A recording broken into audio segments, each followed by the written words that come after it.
नमस्कार. मी भाऊ तोरसेकर. तुम्ही बघत आहात प्रतिपक्ष. मित्रांनो, 6,000 पेक्षा जास्त व्हिडिओ होऊन गेलेत. मी अधूनमधून काय वाचलं, इतरांनी काय वाचावं, शक्य होईल तर वाचावं, चाळावं असं सांगत असतो. पण कधी कधी काही लोक गंभीरपणे घेतात, वाचतात, नाही असं नाही. आत्ताच्या या जंतर मंतर आणि झुरळ आंदोलनानंतर झुंडीचे मानसशास्त्र या पुस्तकाची मला आठवण आली आणि त्यातल्या अनेक गोष्टी मला घडताना दिसत होत्या. आणि म्हणून माझ्या बोलण्यामध्ये, व्हिडिओच्या दरम्यान मी अनेकांना, म्हणजे ऐकणाऱ्यांना, असं समजावण्याचा प्रयत्न केला की मला काय फार मोठं ज्ञान आहे, दिव्य दृष्टी आहे वगैरे असं काही नाही. या सगळ्या गोष्टी विचार कसा करावा, जगाकडे कसं बघावं हे शिकायचं असेल तर एक दिवंगत मोठे लेखक, विचारवंत होते आपल्याकडे मराठीमध्ये, विश्वास पाटील, जे आमच्या तरुणपणीच्या काळामध्ये नवी क्षितिजे नावाचं एक नियतकालिक चालवायचे. त्यांच्याकडून आम्ही बराच विचार करायला शिकलो. जगातल्या घडामोडी आपण नेहमीच्या स्वभावानुसार किंवा आपल्या पूर्वग्रहानुसार बघितल्या तर आपल्याला त्या नेमक्या कळत नाहीत. पण आपली दृष्टी चिकित्सक असेल आणि वृत्ती समजून घेण्याची असेल तर त्या घटनेचे, त्या घडामोडीचे अनेक पैलू आपल्याला दिसायला लागतात. आणखीन एक गोष्ट मी नेहमी सांगत असतो की आपण सगळे सामान्य लोक ज्याच्याकडे दगड म्हणून, एक शिळा म्हणून बघत असतो, त्या शिळेकडे एखादा कलाकार, शिल्पकार एखादी मूर्ती म्हणून बघतो त्याच्यामध्ये, आणि त्याला ती मूर्ती दिसत असते. अनावश्यक तो छिन्नी हातोडा घेऊन त्या दगड आणि शिळेतून अनावश्यक भाग बाजूला करतो आणि एक अप्रतिम शिल्प तयार होतं. पण त्या दगडामध्ये एक शिल्प आहे, ही बघण्याची चोखंद आणि कलात्मक दृष्टी त्या शिल्पकाराकडे असते, म्हणून त्याला ती मूर्ती दिसते, आपल्याला दिसत नाही. प्रत्येक जण शिल्पकार असेल असं नाही, पण समोर घडणाऱ्या घडामोडी त्या समजून घेण्याचा प्रयत्न करणं म्हणजे सुद्धा एक प्रकारे शिल्पकाराची दृष्टीच असते. सगळ्यांना दिसतं तेच आपल्याला दिसत असतं, पण त्यामध्ये काही वेगळं आहे का हे आपण बघायचा प्रयत्न केला, किंवा त्यासाठी चिकाटीने प्रयत्न केले, तर त्यासाठी मी सांगितलं की मला जे काय सुचतं, दिसतं, त्याचं कारण हे अशा अनेक लोकांकडून मी शिकलेलो आहे, ज्याच्यामध्ये झुंडीचे मानसशास्त्र हे विश्वास पाटलांचं पुस्तक आहे. तर ते वाचा असं मी जनरली अनेकदा सांगत असतो, एकदाच नाही अनेकदा सांगितलं. विनय देवळालकर नावाचा एक अतिशय चिकित्सक श्रोता आहे. त्याची एक मला ईमेल आली रविवारी की भाऊ, तुम्ही सांगितलं म्हणून ते पुस्तक मिळवलं आणि दोनदा वाचून झालंय.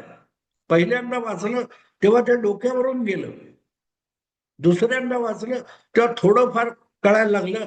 पण या झुरळांचं आंदोलन आवरणार कसं, त्याच्यावर उपाय काय, वगैरे वगैरे असे प्रश्न त्यांनी मला विचारले. आणि मला वाटलं की या निमित्ताने थोडं बोललं पाहिजे. मित्रांनो, फक्त एक नाही, अनुभव तुम्ही अनेक घेत असतात जगण्यामध्ये. रोजच्या रोज वेगवेगळे अनुभव आपल्या वाट्याला येत असतात. त्या अनुभवाच्या आधारे आपण शिकलं तर मग सिद्धांत त्याच्यामध्ये बसतो की नाही याचा अंदाज आपल्याला बांधता येतो. आईन्स्टाईनचं एक वचन मी वाचलेलं आहे की जर सिद्धांत हे तुमच्या अनुभवाला येत नसतील, म्हणजे तशा वस्तुस्थिती नसेल, तर वस्तुस्थिती बदला. आता वस्तुस्थिती बदला म्हणजे तो म्हणतो चेंज द फॅक्ट्स, म्हणजे आहे ती परिस्थिती बदला. समोरची वस्तुस्थिती नाकारा असं होत नाही. त्यातले घटक जे तुम्हाला वाटतात ते बदला, तर ती आकृती बदलेल, वगैरे वगैरे. मी त्या तपशिलात जात नाही.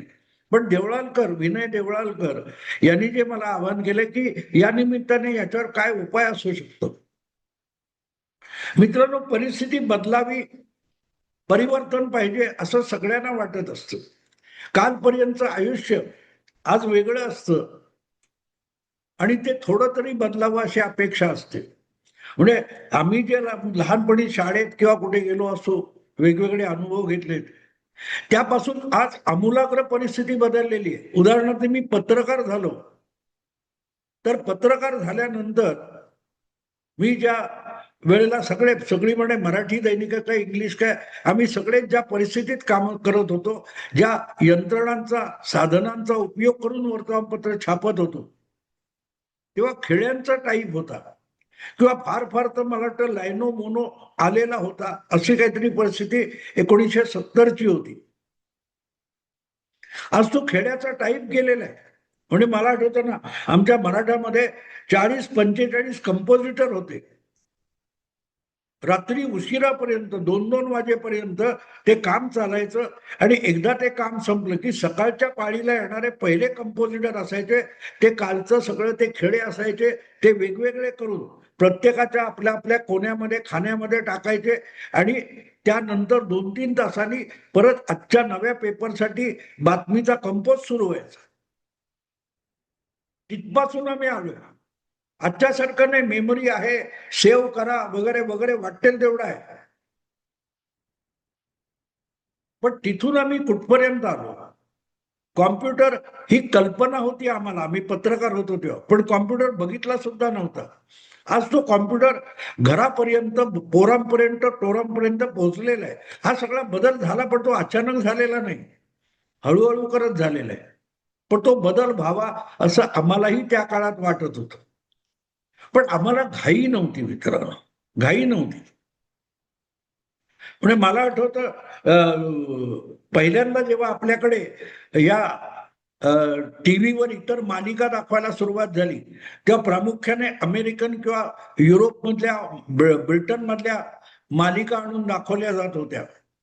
त्यामध्ये एक स्टार ट्रेक किंवा अशी काहीतरी मालिका होती आणि त्याच्यातले ते कुठे कुठे विश्वभर प्रवास करणारे असे अंतराळवीर दाखवले होते वेगवेगळे आणि त्यांची एक टीम होती आणि ती त्या अवाढव्य अंतराळयानातून कुठे कुठे वेगवेगळ्या ग्रहावर, ग्रहमालिकेमध्ये जायची वगैरे. तर त्यांच्या हातात एक फोन असायचा. मग तो असा असा केला की एवढूसा सिगरेटच्या पाकिट एवढा फोन ते वापरतात, खिशात ठेवतात, काढून असा उघडतात. तर माझ्या एका मित्राचा मुलगा सिगरेटचं पाकिट तसा उघडायचा ते बघून, आणि असा फोन आपल्या हातात येईल हे आम्हाला तेव्हा स्वप्नात सुद्धा वाटलं नव्हतं. कारण घरातले लँडलाईन फोनच फोन होते. वायरलेस फोन ही कल्पना नव्हती. वायरलेस म्हणजे तो जो लष्करामध्ये किंवा पोलिसांमध्ये वापरतात तो वायरलेस हे माहिती होतं. पण तिथून आम्ही करत आलो, परिवर्तन किती झालंय बघा मित्रांनो. आज मी एवढ्यासाठी सांगतो की 4 लोकांनी आपला टाकलेला व्हिडिओ लाईक केला किंवा काय 5,000 लोकांनी बघितला किंवा व्हायरल झाला वगैरे वगैरे, हे शब्द मला हास्यास्पद वाटतात. आपला हात आभाळाला भिडला असं वाटतं. मी बघतोय हे काय ते आता आंदोलन झाल्यानंतर त्यामधले सो कॉल्ड इन्फ्लुएन्सर्स वगैरे त्यांचे व्हायरल झालेले, मग त्यातले कोण माफी मागतायत, जे काय असेल ते. पण या मुलांनी असं का केलं? आणि त्यानंतर त्या आंदोलनावर स्वार झालेला तो कोण सौरभ दास आणि अभिजित दिपके ज्या प्रकारची भाषा बोलतात, अल्पायुषी आहेत हे लोक. त्या तात्पुरत्या लोकप्रियतेवर तुम्ही स्वार झालाय, त्याच्यानंतर काय? एक अभिनेत्री होती, कुठली मला आता नाव आठवत नाही, मुस्लिम होती आणि तिला पदार्पणातच अमिताभ बरोबर काम करायला मिळालं. पण नंतर नजीकच्या काळात दुसरी संधी मिळाली नाही आणि त्या मुलीने आत्महत्या केली होती, इगतपुरीला काय कुठे, अभिनेत्रीने. कोवळ्या वयात 17-18 वर्षाची मुलगी, तिने आत्महत्या केली. कारण पहिल्या फटक्यात अमिताभ बरोबर जे काम करायला मिळालं, त्यांनी तिच्या आभाळाला हात टेकले आणि ती सगळी गोष्ट ही अल्पायुषी असते हे तिला कधी समजू शकलं नाही. आणि म्हणून ही जी मुलं आता हे एका आंदोलनातून, आपण देशाच्या केंद्रीय मंत्रिमंडळातल्या एका मंत्र्याचा राजीनामा घेतला, दुनिया झुकते वगैरे वगैरे बोलतात, ती किती अल्पायुषी आहेत. हे त्या झुंडीचं मानसशास्त्र मी अक्षरशः आत्मसात केलेलं आहे. जगातल्या या सगळ्या गोष्टी कशा घडतात, त्या एक एकट्या कशा असतात, झुंडीच्या कशा असतात, हे वाचल्यानंतर म्हणून विनय देवळालकरनी मला जे सांगितलं की तुम्ही अधिक समजावून सांगा की यांचा बंदोबस्त काय. यांचा बंदोबस्त करायची गरज नसते मित्र. त्यांचा बंदोबस्त त्यांच्या अल्पायुषी अल्पसंतुष्टतेमध्ये सामावलेला असतो. दुनिया झुकती है झुकाने वाला चाहिए वगैरे जी भाषा त्या जंतर मंतरवर अभिषेक दिपकेने वापरली, त्यानंतर पुढे काय हा प्रचंड प्रश्न त्याच्यासमोर आवासून उभा आहे. पण 13 वर्ष गुजरातचा मुख्यमंत्री आणि 13 वर्ष देशाचा पंतप्रधान म्हणून काम करणाऱ्या नरेंद्र मोदींना आता पुढे काय हा प्रश्न पडलेला नाही. हे लोक आठवड्याभराचं, एक दिवसाचं, एक तासाचं उत्तुंग जीवन जगतात आणि अल्पायुषी संपून जातात. 26 वर्ष एक माणूस एक जीवन जगतोय, त्याच्या आयुष्यातला तो क्षण संपत नाहीये ज्या दिवशी नरेंद्र मोदी मुख्यमंत्री झाला. आजपर्यंत त्यांनी केलेली वाटचाल बघा, त्याला आलेल्या अडचणी, त्याच्यासमोर उभं राहिलेली संकट, हे सगळं बघा, मग तुम्हाला कळेल. एका सोशल मीडियाच्या पोस्टवरून एक संघटना बनली आणि त्यांनी आंदोलन सुरू केलं, एका मंत्र्याचा राजीनामा घेतला. पुढे काय? मी त्या नॅशनल जॉग्राफी किंवा डिस्कव्हरीवर एक कुठची तरी डॉक्युमेंटरी बघितलेली आठवते, मधमाशांवर होती. त्या मधमाशांची राणी जी असते ती हवेतल्या हवेत अक्षरशः 50-100 नर असतो त्याच्याशी संभोग करते. पण गंमत अशी असते, त्या राणी माशी बरोबर संभोग करणारा जो नर असतो त्यांच्यातला, तो त्या संभोगानंतर मरण पावतो. ती दुसऱ्याशी करते. असं करून 25, 40, 50 नरांशी संभोग केल्यानंतर ती अंडी द्यायला जीवन जाऊन बसते त्या मधमाशांच्या पोळामध्ये. त्यानंतर ती पुढे काही करत नाही, फक्त अंडी देत राहते. पण त्या राणी बरोबर मी संभोग केला, त्यासाठी असुसल्यासारखे ते नर तिच्या भोवती घोटाळत असतात. पण त्या एका संभोगानंतर त्यांचा मृत्यू होतो. ही जी आंदोलन मी बघतो अशी एक सेकंदात त्यांना एवढी उभारी येते आणि बघता बघता कुठे अस्तंगत झाले पत्ता लागत नाही. अल्पायुषी आणि अल्पसंतुष्टतेचा तो फरक असतो. आणि हे ज्ञान द्यायला मोठमोठी पुस्तकं वाचायची गरज नसते. अनुभवातून सुद्धा, जुना जाणत्यांकडून सुद्धा हे अनुभव आपल्याला ऐकून समजून घेता येतात. मला माझ्या आजीने सांगितलेली एक गोष्ट आठवते. म्हणजे ती गोष्ट मी ऐकून सुद्धा आता 60-70 वर्ष उलटून गेलेली आहे. अगदी शाळकरी वयात असताना तिने सांगितलेली गोष्ट. हे अल्पायुषी अल्पसंतुष्टता जी काय असते, अल्पायुषी उभारी असते, यश असतं, अल्पयश, त्याच्याबद्दल आमच्या आजीने सांगितलेली गोष्ट अशी की पावसाळा पडला आणि जमिनीच्या खूप खोलवर बसलेली गांडुळं हळूहळू करून वर येतात. पृथ्वीच्या सपाटीवर जमिनीमध्ये चिखल झाला की आपल्याला गांडुळं वळवळताना दिसतात. तर ती आजीच्या स्टाईलमध्ये जुन्या पठडीमध्ये तिने बोधकथा सांगितल्यासारखी सांगितली होती की गांडूळ जो असतो त्याची पत्नी त्याला म्हणते, गायंडाळ पंत, अहो मुलगा वयात आला, त्याच्या लग्नाचं काहीतरी करा. गायंडाळ पंत म्हणतात हरकत नाही, उद्याच जातो. आणि दुसऱ्या दिवशी गायंडाळ पंत म्हणजे ते गांडूळ उठतं आणि थेट शेष नागाकडे जातं. आता शेष नाग हा जगातला सगळ्यात मोठा नाग वगैरे, काही त्याच्या डोक्यावर पृथ्वीचा तोल सांभाळा वगैरे म्हणतात ते सोडून द्या. पण शेष नाग हा सरपटणारा जीव असला तरी तो सर्वश्रेष्ठ नाग मानला जातो. त्याला जाऊन गांडूळ काय सांगतो, माझा मुलगा वयात आलाय, त्याचं लग्न करायचा विचार करतोय, तर मी शेषनागा तुझ्या मुलीला मागणी घालायला आलोय. आता मला सांगा, त्या जगातल्या सर्वश्रेष्ठ नागाने हसावं की रडावं? पण बुद्धिमान असलेला तो श्रेष्ठ नाग तो त्याला दुखवत नाही. तो गांडुळाला सांगतो, बाबा रे, आता श्रावण आषाढ वगैरे चालू आहेत, आता लग्नाचे मुहूर्त नसतात, तेव्हा पावसाळा संपला की लग्नाचे मुहूर्त सुरू होतात. त्यावेळेला तू ये, तुझा मी जरूर विचार करीन, अगदी सन्मानपूर्वक विचार करीन, पण पावसाळा संपला की ये. मित्रांनो, गंमत अशी आहे, आम्हाला लहान असल्यामुळे तेव्हा फारसं कळलं नव्हतं. ते आजीने समजावलं, अरे बाबांनो, पावसाळा संपला की गांडुळाला परत जमिनीत स्वतःला गाडून घ्यायला लागतं. पृथ्वीच्या सपाटीवर जमिनीवर त्याला जगता येत नाही, त्याला खोल चिखलात जाऊन रुतून बसावं लागतं.